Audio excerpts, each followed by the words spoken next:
Hello students, welcome in today's online lecture of Organization of Commerce and Management for 11th standard.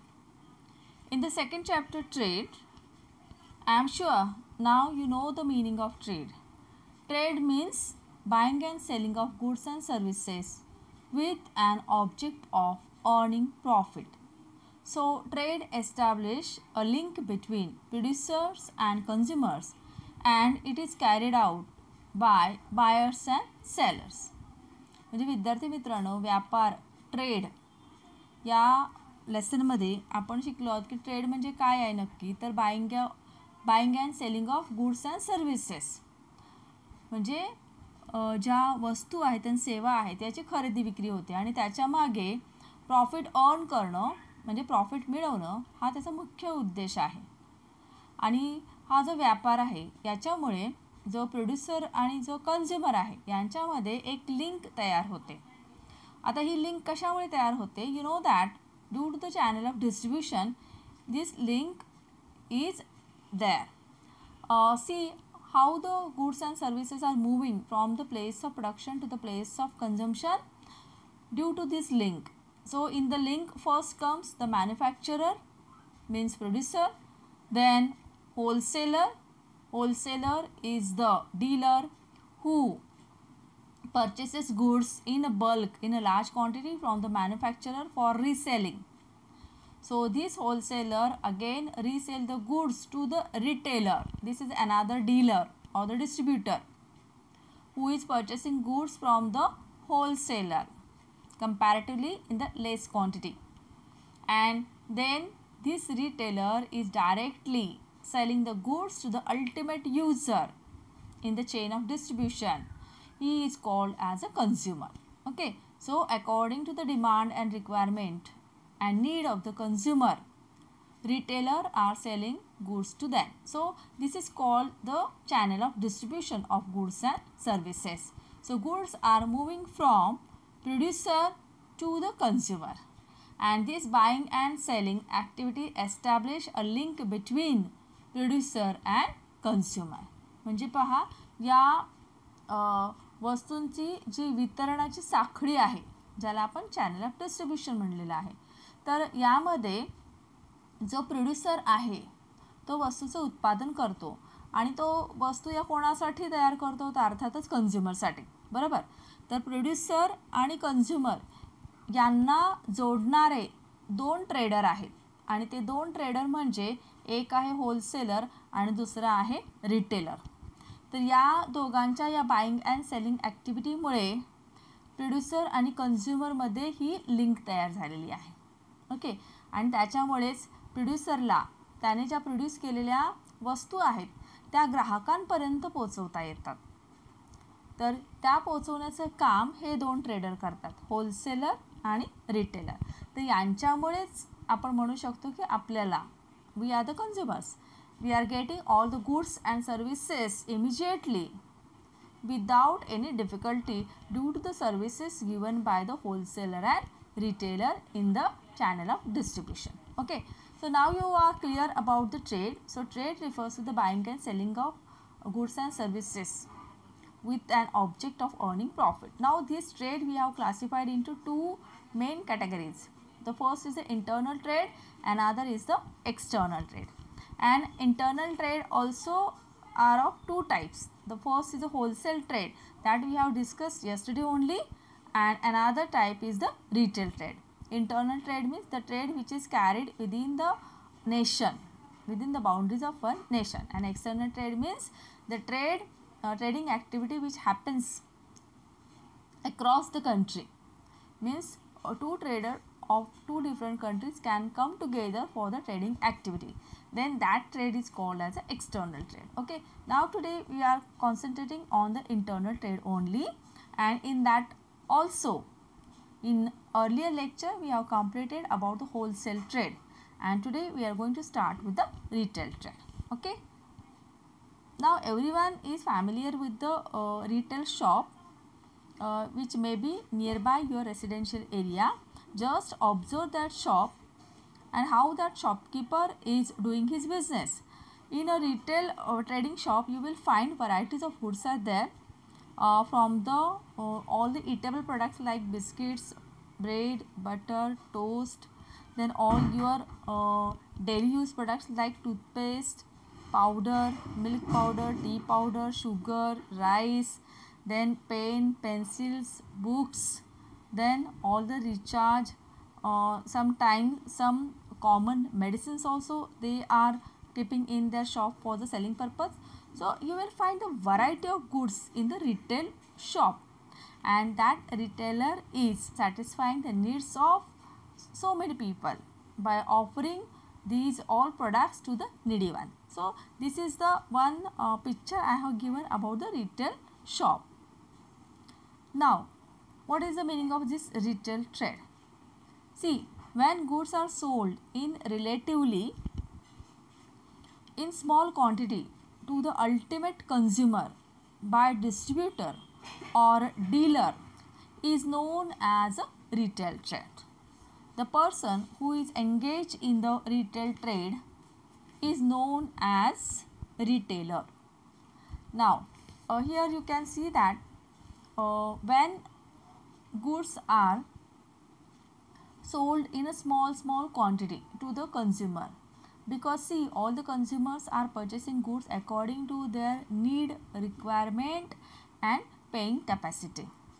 So as per their demand only, the trader is required to sell all the goods, and the trader who is selling the goods in a small quantity to the consumer, that trader, whatever he is doing that activity, is called as a retail trade, and the person who is engaged in this activity is called as a retailer. Okay, so in the market there is an existence of some sellers who are doing the business at a local level or within a limited area. Such sellers are providing goods directly to ultimate consumer at reasonable prices. So in your nearby area where you are now staying, you will find so many retail shops are there, and these retailers are engaged in selling variety of goods to the all consumers who are staying nearby area. So these retailers are, we can say, ultimately providing very valuable service to the consumers by satisfying the needs and wants of the people. Now we will see the proper definition of this. The first is according to the Oxford Dictionary. Retail is a sale of goods to the public in relatively small quantities for use of consumption rather than for resale. And the second definition is given by according to the William Stanston. Retail trade includes all activities directly related to the sale of goods and services to the ultimate consumer for personal and non-business use. So in a both definition meaning is same. So from this definition we can make the conclusion that retail trade is that type of trade which is related to the selling of goods in a small quantities to the ultimate user, and that is the consumer. And in retail trade, this trader is selling the goods to the user not for the resale.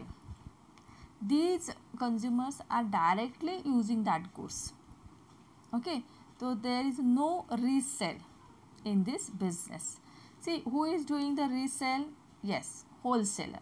Wholesaler selling that goods to the retailer. He is purchasing goods from the producer, and he is, why he is purchasing? Again to resell it. To whom? To the retailers. But here the retailers are not selling that goods for again resell. For the consumption purpose only they are selling to the ultimate user, and that is the consumer. Okay. Now we will discuss some features of these retailers. See, retailer is the link between the wholesaler and consumers who operates in local market. See, in the chain of distribution also, first is the producer, then wholesaler, then retailer, and then the consumer. So retailer is a link between the wholesaler and the consumer. So he is joining both these 2 points. Okay. Then retailer deals in variety of goods by investing limited capital. He established good relation with consumers. Then he undertakes less risk than the wholesaler. Means wholesaler is having a more risk because he is purchasing goods in a bulk and he is making the storage of goods in his own warehouses also so many times. So whatever he is purchasing from the producer, so he is releasing the producer from the burden of selling of goods. Now that responsibility he is taking on his own shoulder.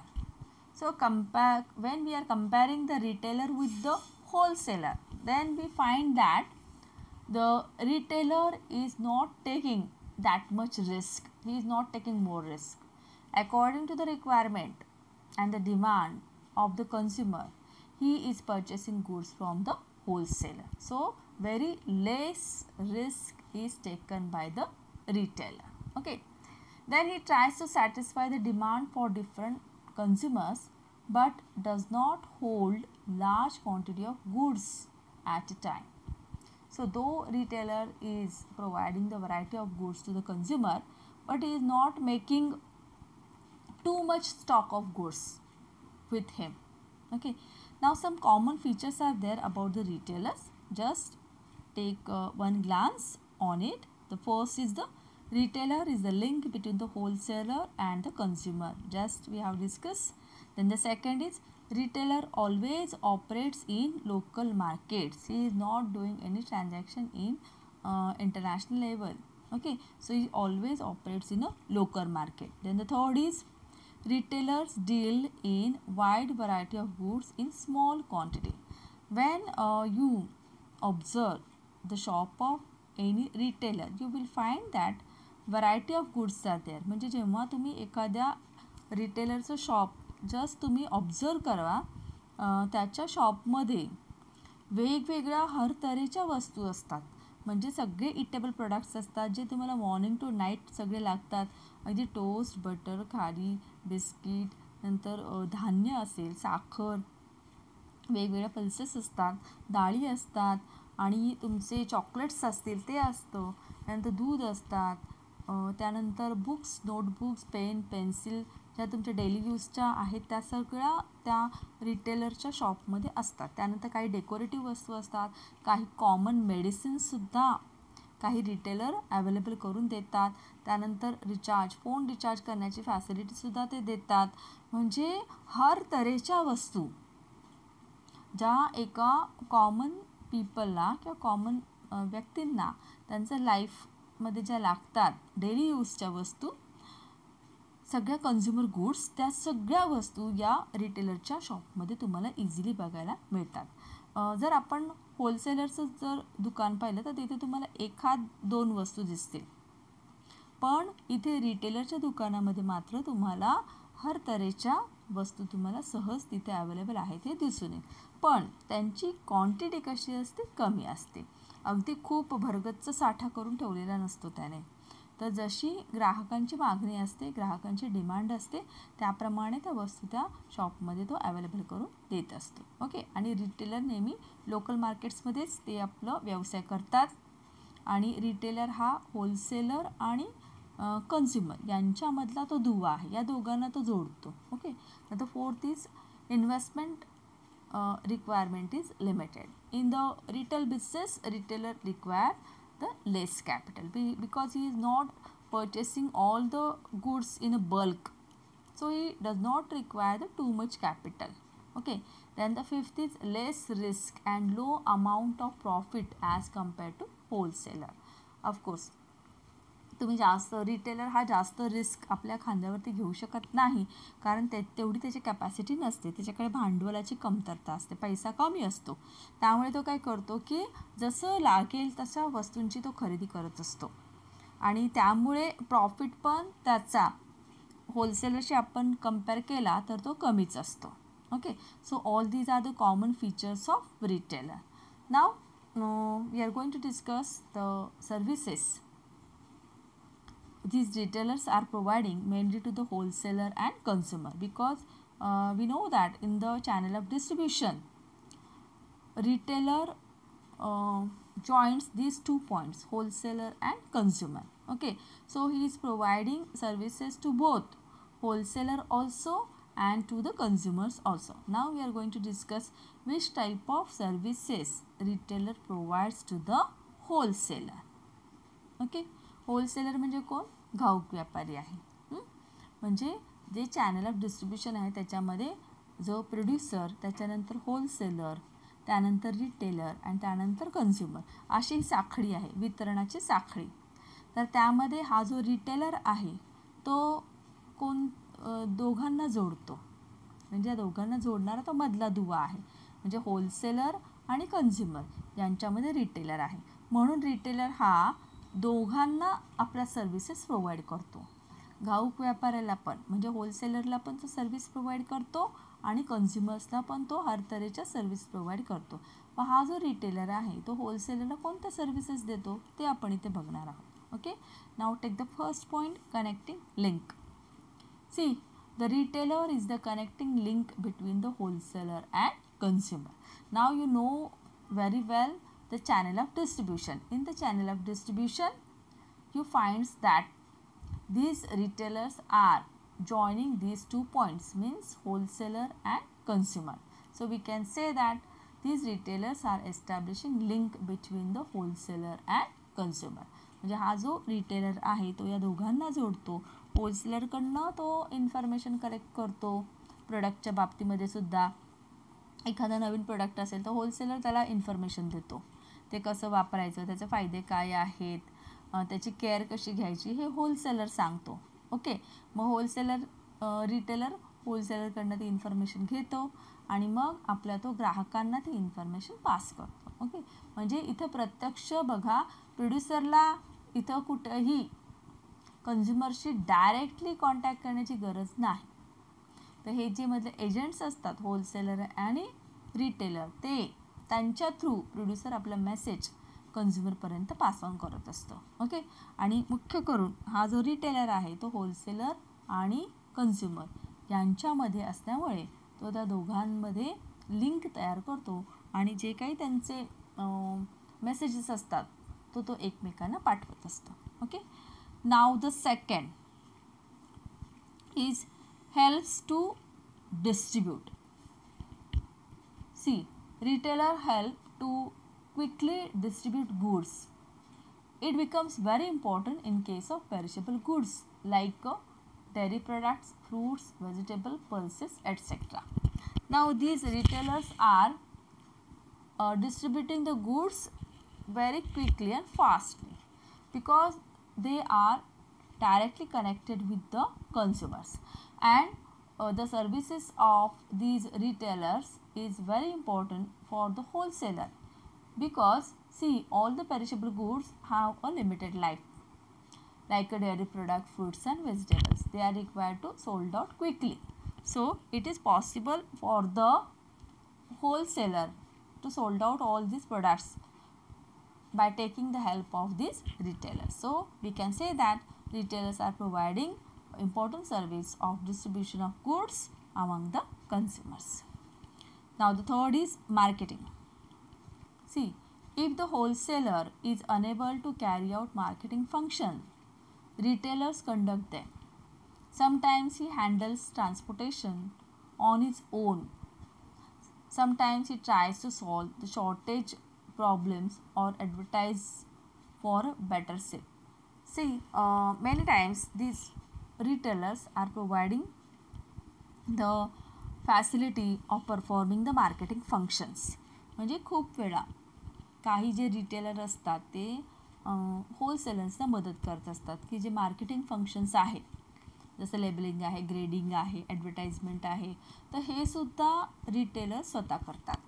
म्हणजे ज्यावेळी एखाद्या होलसेलरला समजा हे marketing function करता येत नसतील किंवा काही अडचणीमुळे तो करू शकत नसेल, तर ती सगळी जबाबदारी हे रिटेलर घेतात आणि आपल्या होलसेलरसाठी ती पूर्ण करतात की जेणेकरून होलसेलरलासुद्धा हा काही प्रॉब्लेम येत नाही की आता या प्रोडक्टचं मार्केटिंग कसं करायचं. तर खूपसे रिटेलर ज्यांना शक्य आहे ते स्वतःचे ट्रान्सपोर्टेशन फॅसिलिटीसुद्धा प्रोव्हाइड करतात होलसेलरला आणि जास्तीत जास्त वस्तूंची ॲडव्हर्टाइजमेंट करून त्याची चांगली विक्री होईल याचा ते प्रयत्न करत असतात. Okay. Now the fourth is provide information. The retailer provides information about changing demands, preferences, likes and dislikes of consumers to the wholesaler. See, the retailers have direct connection with the consumers.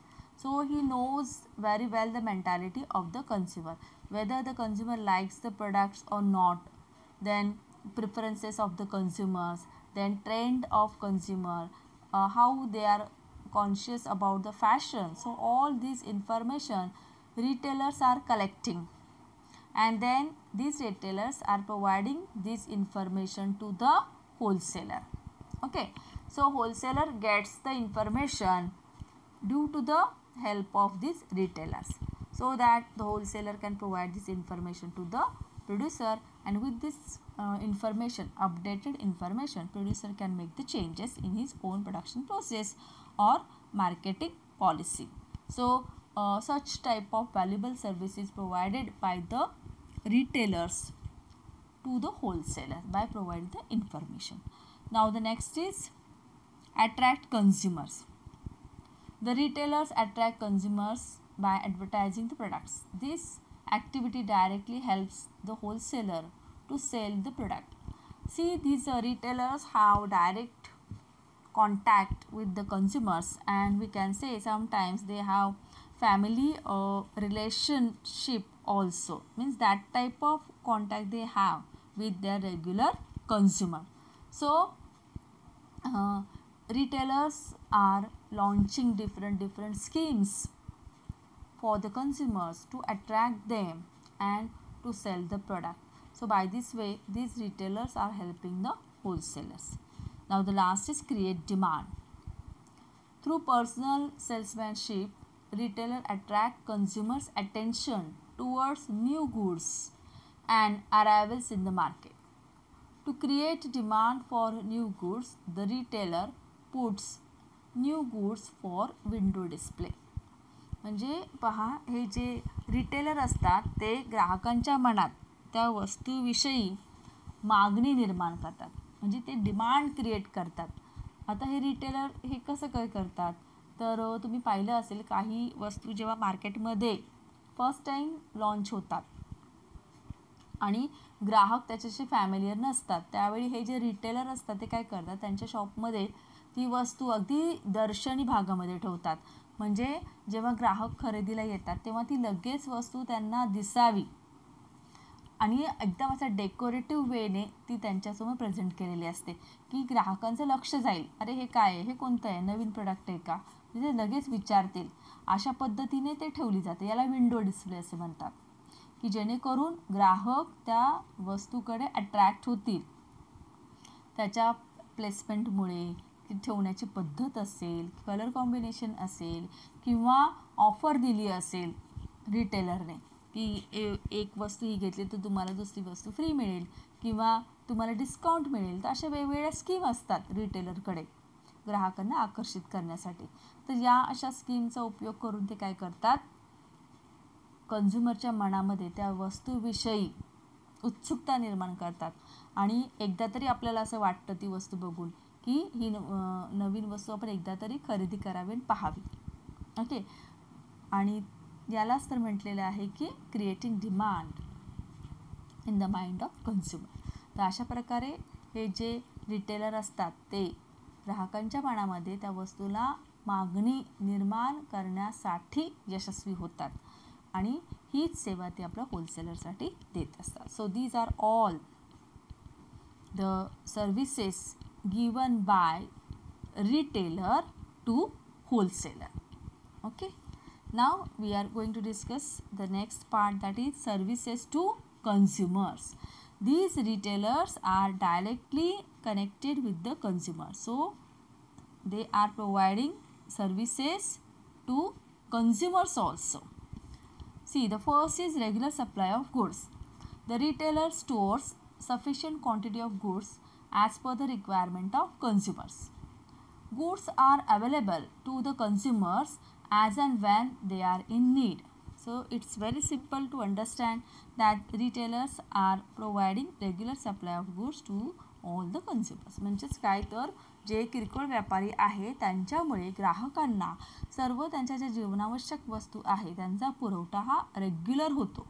म्हणजे हे जे किरकोळ व्यापारी आहेत, retailers आहेत, त्यांच्यामुळेच आपल्याला ज्या दैनंदिन गरजेच्या वस्तू आहेत त्या सहज उपलब्ध होतात आणि ग्राहकांच्या मागणीप्रमाणे हा रिटेलर काय करतो, त्या वस्तूंचा पुरवठा हा करत असतो. तर अशा प्रकारे ग्राहकांना कोणतीही अडचण येऊ न देता या वस्तूंचा रेग्युलर सप्लाय करणं ही महत्त्वाची सेवा हे रिटेलर देत असतात.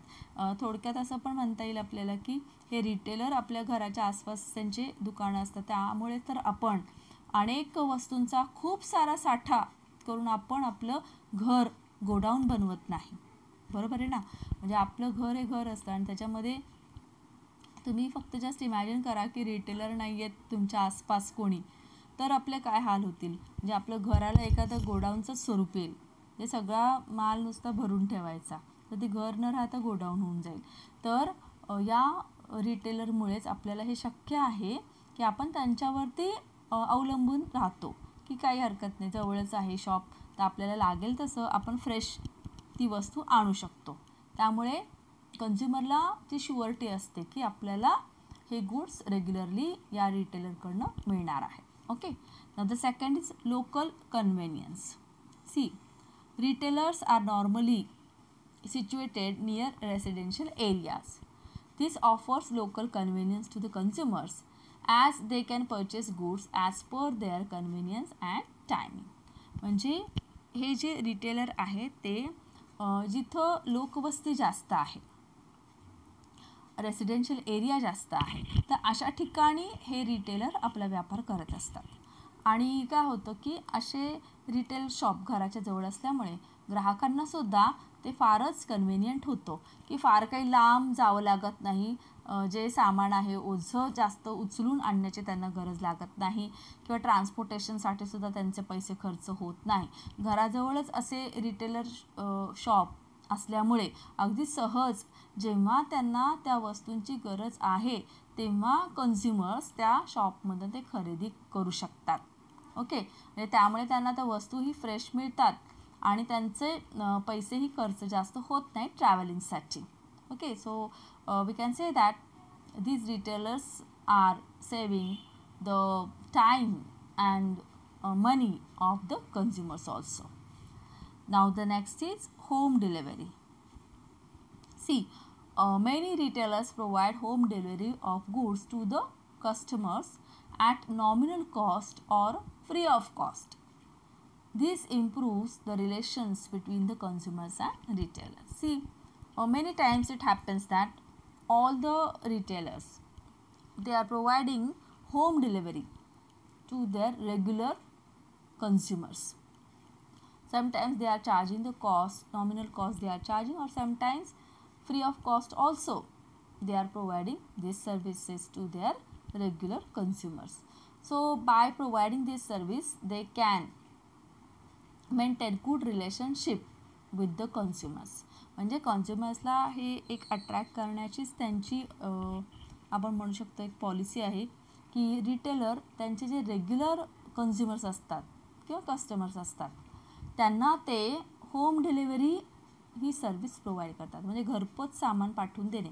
तर सध्याच्या काळामध्ये सुद्धा तुम्ही पण अनुभव घेतला असेल की लॉकडाऊनमध्ये खूप साऱ्या आपल्याला ज्या वस्तू लागत होत्या ते आपला जो ओळखीचा जो रिटेलर आहे नेहमीचा, त्याला आपण नुसतं फोन कॉल केला तरी त्या तो वस्तू आपल्याला घरपोच आणून देतोय.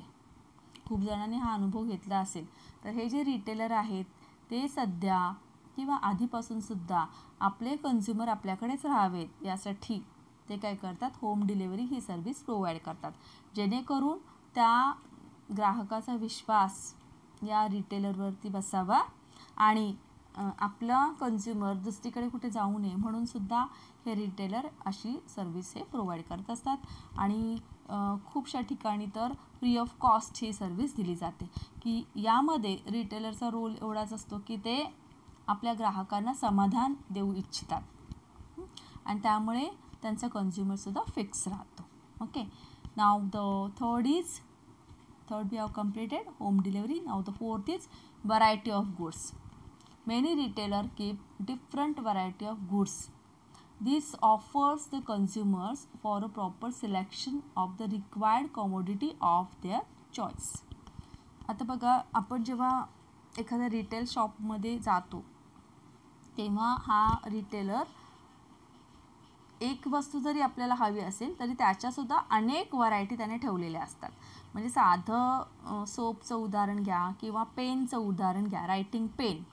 तुम्ही जर त्यांना विचारलं की पेन आहे का, तर तुमच्या पुढे तर 100 पेन ठेवतो रिटेलर आणि मग त्यातनं तुम्हाला जे आवडतं, तुम्हाला जे सूट होतं, लिहायला कन्व्हिनियंट असेल असं, प्राईस पण ज्याची तुम्हाला रिजनेबल वाटेल असं पेन तुम्ही निवडता. म्हणजेच याचा अर्थ असा आहे की हे जे रिटेलर आहे ते ग्राहकांना त्यांच्या चॉईसप्रमाणे वस्तू निवडण्याचं स्वातंत्र्य देतात. अनेक व्हरायटी ऑफ गुड्स ते अवेलेबल करून देतात ग्राहकांसाठी आणि ग्राहकांना जी वस्तू पसंत पडते ती ते खरेदी करू शकतात आणि हे केवळ आणि केवळ रिटेलर असल्यामुळे आपल्याला हे शक्य आहे. Okay, now the fifth is credit facilities. The retailer gives credit facility to their regular consumers, which helps the consumers to purchase goods as and when they are in need. It helps in many consumers who are in short of money. See, credit facility by retailer creates large customer base for the business. See, this credit facility is very important service given by the retailer. म्हणजे उधारीची सवलत, हे जे retailer आहेत ना ते आपल्या regular कन्झ्युमर्सना उधारीची सवलत देतात. म्हणजे अनेक ठिकाणी असं होतं की मंथली पेमेंट होतं, कधी उशीर होतो. तर अशा वेळी जे त्यांचे फिक्स कन्झ्युमर आहेत तर अशा कन्झ्युमरला हे किरकोळ व्यापारी त्यांना अडवत नाहीत.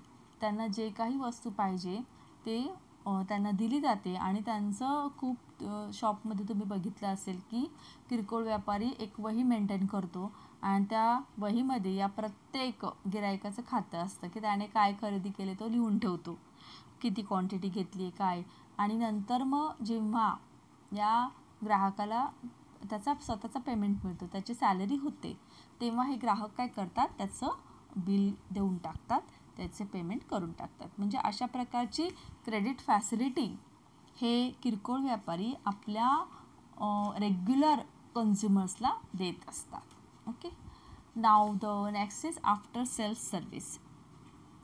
C, some retailers provides after sales service to the consumers for durable products such as laptop, mobiles, television set, music system, refrigerator, washing machine, etc. See, such services creates confidence in the minds of consumers for further purchases. म्हणजे खूपसे किरकोळ व्यापारी आता जे अशा वस्तू विकणारे जे व्यापारी आहेत, mostly electric, electronic, all the durable goods, washing machine, fridge वगैरे, तर असे जे किरकोळ व्यापारी आहेत या वस्तू विकणारे ते आफ्टर सेल्स सर्व्हिससुद्धा प्रोव्हाइड करतात. तर हे सर्व्हिस दिल्यामुळे काय होतं की कन्झ्युमरला त्या रिटेलरबद्दल एक कॉन्फिडन्स निर्माण होतो, त्याच्यावरती विश्वास बसतो त्याचा.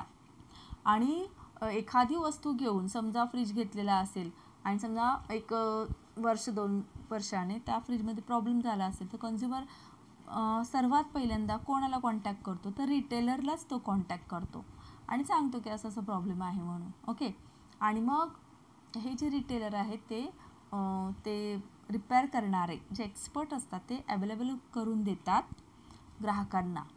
आणि अशा प्रकारे जर सेवा दिली रिटेलरने ग्राहकांना, तर या ग्राहकाचा त्यांच्यावरती विश्वास बसतो. आणि नेक्स्ट टाईम समजा त्यांना दुसरी कोणती एखादी वस्तू खरेदी करायची असेल, तर निश्चितच तोच ग्राहक परत त्याच रिटेलरकडनं ती वस्तू खरेदी करतो, कारण त्याला त्याच्यावरती विश्वास असतो, म्हणून की हा आफ्टर सेल सर्व्हिस आम्हाला देतो. आणि आपल्या ओळखीच्या लोकांना सुद्धा ते तसं सांगतात की हा रिटेलर खूप चांगला आहे, आफ्टर सेल सर्व्हिस ते प्रोव्हाइड करतात. तर अशा पद्धतीने हे जे रिटेलर आहेत ते आपल्या ग्राहकांसाठी आफ्टर सेल सर्व्हिससुद्धा देत असतात. Okay. And the last is the information. Retailer provides valuable information about goods, their qualities as well as varieties, then new arrivals in the market, which helps to choose better product. Such information facilitates quick buying for consumers and helps to build good image in the mind of consumer. आता हे जे retailers आहेत ते नवीन प्रोडक्टची माहिती किंवा सध्याचं जे प्रोडक्ट आहे त्याच्यामध्ये काही व्हेरिएशन्स केलेले असतील किंवा त्याचे काहीतरी फीचर्स इम्प्रूव्ह केले असतील, तर त्याची माहितीसुद्धा हे रिटेलर्स आपल्या रेग्युलर जे कन्झ्युमर आहेत त्यांना वेळोवेळी ते देत असतात. ओके. त्यानंतर आणखी नवीन टेक्नॉलॉजी जर त्या वस्तूमध्ये वापरली गेलेली असेल, तर त्या टेक्नॉलॉजीचा फायदा ग्राहकांना काय होणार आहे, तर ही सुद्धा माहिती रिटेलर आपल्या ग्राहकांना देत असतात. ओके. आणि अशा प्रकारची इन्फॉर्मेशन वेळोवेळी कन्झ्युमर्सला दिल्यामुळे त्या रिटेलरची इमेज मार्केटमध्ये सुद्धा चांगली सुधारते आणि त्यांचे दोघांचे रिलेशन्ससुद्धा चांगल्या प्रकारे बिल्डअप होतात. म्हणजे कन्झ्युमर हा नेहमी अशा रिटेलरला प्रिफर करतो की जो ग्राहकांचं हित बघतो. आणि असे खूपसे रिटेलर असतात की जे ग्राहकांना खरंच ॲडवाईस देतात, सजेस्ट करतात की कोणत्या कंपनीचं प्रोडक्ट तुम्ही घ्यायला पाहिजे, ते कसं वापरायला पाहिजे, त्याची काळजी कशी घ्यायला पाहिजे, परत ते प्रोडक्ट खरंच रिजनेबल आहे का. तर अशी इन्फॉर्मेशनसुद्धा हे जे रिटेलर आहेत ते आपल्या कन्झ्युमर्सला देत असतात. आणि त्यामुळेच कन्झ्युमरचा विश्वास या किरकोळ व्यापाऱ्यांवरती रिटेलरवरती असतो आणि त्यामुळे त्या दोघांचे संबंध हे चांगले बनतात. Okay. So all these are called the services provided by retailer to wholesaler and to the consumer, and these retailer plays a vital role for guiding the consumers. Okay. So students, today we have completed about the retail trade. In that we have seen what is the meaning of retail trade, then definition, at least one definition you have to do it very well, then features of retailer, and retailer provides services to wholesaler and consumer. That part we have done. So in our next lecture we will start with the new point. Till then, take care, be happy, and goodbye students. Thank you very much.